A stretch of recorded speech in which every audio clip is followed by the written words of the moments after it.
2020 is already upon us. With a decade coming to an end and another one starting, we have seen the rise and fall of many great players.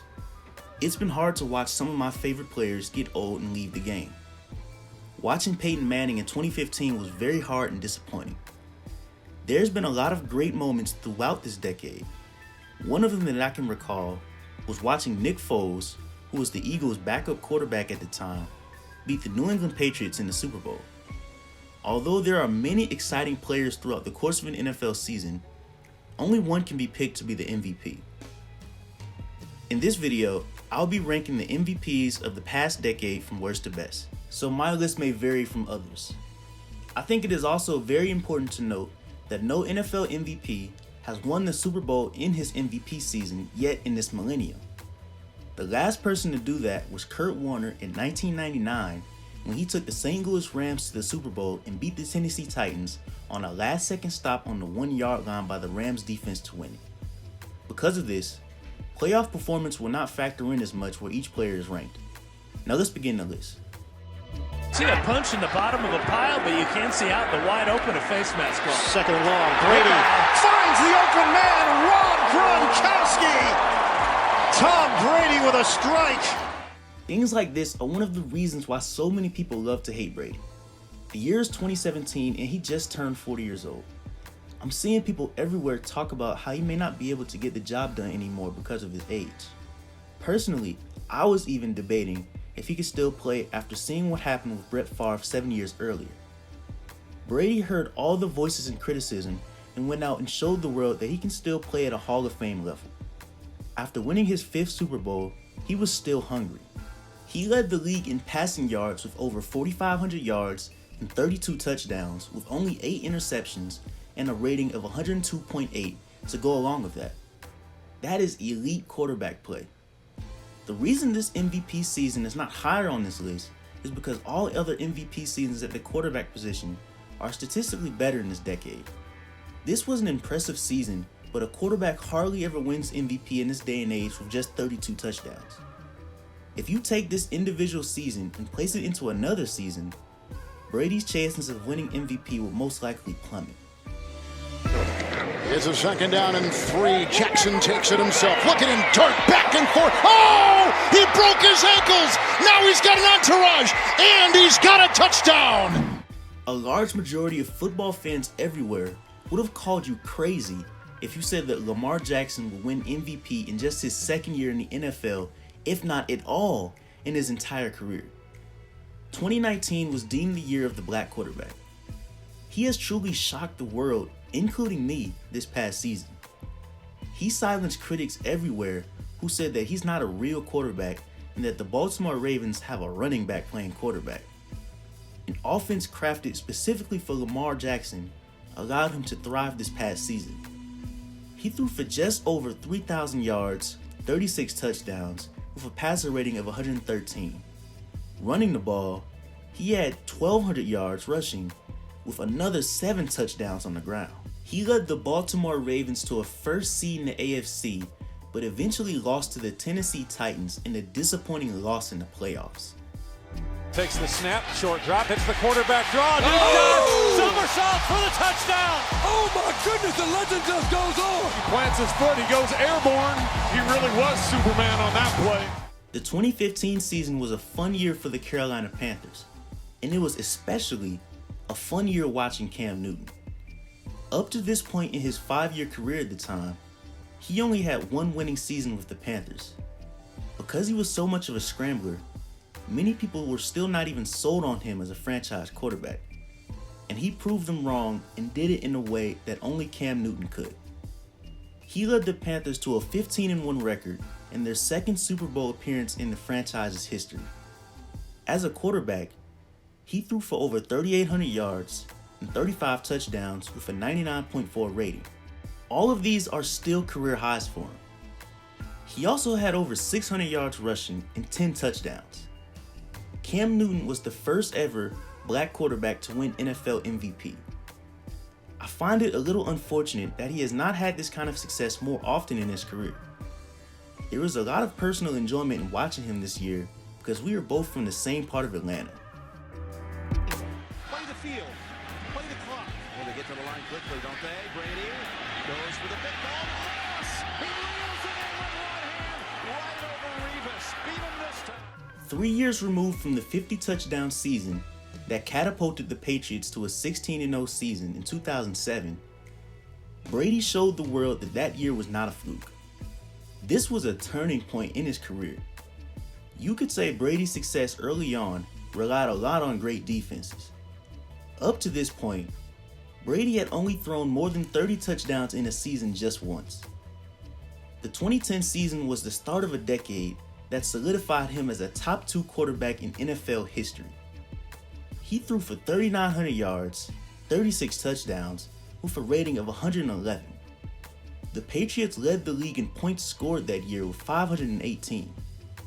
What made this season even more special for Brady was the fact that not only was he the MVP, he was the league's first ever unanimous MVP.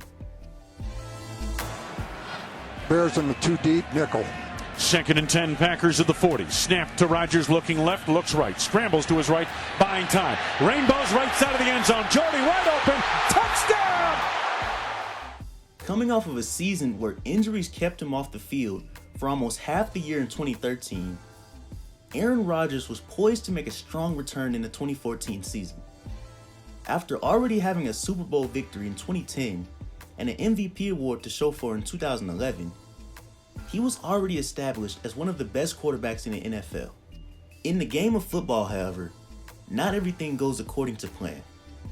For the 3rd straight year in a row, the Green Bay Packers started off 1-2. People all around began to panic, and Rodgers calms everyone down by saying to the media in a post-game interview to relax. We're going to be okay. Following that, Rodgers threw 13 touchdowns and won 4 straight games. The Packers proceeded to finish 12-4, while Rodgers threw for over 4,300 yards, 38 touchdowns, and only 5 interceptions. Year, 1st and 10 at the 18. Here's the handoff. Adrian Peterson. Uh-oh! Watch out! AD! Sprinting! Touchdown, Minnesota! Crazy to think that this guy is still playing too. With Adrian Peterson being the only non-quarterback on this list, he would have to have a one-of-a-kind season. That is also part of the reason I have this season so high on the list. In 2012, Peterson accumulated 2,097 rushing yards and 12 touchdowns on 6 yards a carry and averaged 131 yards a game. Christian Ponder, who was the Vikings quarterback at the time, didn't even have 3,000 yards passing that season. It was apparent that their offense relied heavily on Peterson's production, and in today's league, you just don't see that anymore. What made this season even more impressive for Adrian Peterson is the fact that he did this after tearing his ACL the year before. He is without a doubt the best running back of this past decade. AJ Green would be number 1 as Ryan on the run throws, and that's caught for a touchdown. For the most part, being a Falcons fan has been frustrating. But it seemed like everything finally went our way in 2016. Even though that was not actually the case, Matt Ryan and the Falcons offense had never looked this good, thanks to offensive coordinator Kyle Shanahan. We knew Matty Ice was good, but we didn't know he was that good. He put up career highs in completion percentage, yards, touchdowns, average yards a game, rating, and QBR. The Falcons also led the league in points scored during the 2016 season. Going into the playoffs, I honestly did not expect much, but I was clearly mistaken. The Falcons got a win over the Seahawks, but it was a win over the Packers in the NFC Championship that stunned me the most. No one expected the Super Bowl between the Falcons and the Patriots to go the way it went. I will never forget the Super Bowl versus the Patriots and how it all panned out. When Atlanta was up 28-3, I was excited but shocked at the same time. I don't think I've ever seen Brady look that bad in the first half. And then it happened. New England scored 25 straight points and it goes to overtime. The Patriots, of course, get the ball first and drive it all the way down the field for a touchdown to seal the deal. As I saw this, I was so distraught that I just turned my TV off and lights off and just went straight to sleep. When you bring up Starks around here, is the swagger, the confidence from rookie year to the next. All kinds of room for Rodgers to throw, and it's caught for a touchdown by Jordy Nelson. The Green Bay Packers were able to replace Brett Favre fast after he left before the 2008 season. In just his third year as a starting quarterback, Rodgers led the Packers to a Super Bowl victory over the Pittsburgh Steelers. The following year, he picked up right where he left off. Aaron Rodgers is a generational talent at quarterback. The plays that he can make while dropping back to pass is just amazing to watch. There are certain plays that he can create that even Tom Brady can't do. One I remember specifically came against the Minnesota Vikings, where he escaped pressure, ran and threw the ball downfield over 40 yards on the money for an easy touchdown. In the 2011 season, Rodgers threw for over 4,600 yards, 45 touchdowns, and only 6 interceptions. Aaron Rodgers is also extremely efficient with the football, as he hardly turns it over. And Spencer Ware in the backfield. Pressure now on Mahomes. He's in trouble.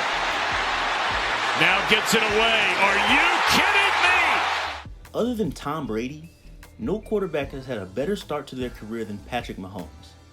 An MVP in his second season, and now a Super Bowl win in his third. After being drafted in 2017, Mahomes backed up Alex Smith for a season. Smith was later traded to the Washington Redskins before the 2018 season. This allowed Patrick Mahomes to step up. In just his third career start, he threw 6 touchdowns and beat the Steelers 42-37. He went on to throw for over 5,000 yards and 50 touchdowns in his first year as a starting quarterback. Mahomes draws comparisons to Aaron Rodgers because of his strong arm and ability to make plays outside the pocket. He's also now gone toe-to-toe with some of the league's best quarterbacks too. Tom Brady is now in his last few seasons, and the future now points to Patrick Mahomes. Putting Manning in a second and goal position at the 6-yard line. The outside, and he's caught and spinning away for the touchdown. Wes Welker. I think a lot of people can agree with me that Peyton Manning's 2013 season is not only the best MVP season of this past decade, but it is also one of the best MVP seasons in NFL history. After losing to the Baltimore Ravens in the playoffs, Denver wanted revenge on opening night, and they got what they were looking for and then some. This was Peyton Manning at his best, towards the end of his prime. Manning threw for 462 yards and a career-high 7 touchdowns in Week 1 to open the season. After going through 4 neck surgeries, he went on to throw for over 5,400 yards and 55 touchdowns. 2 years later, he retired from football. The 55 touchdowns in a season is still a record today, even though I suspect it may be broken in the 2020s. Do you agree with my ranking? Is there anything that you would change? Thanks for watching the video.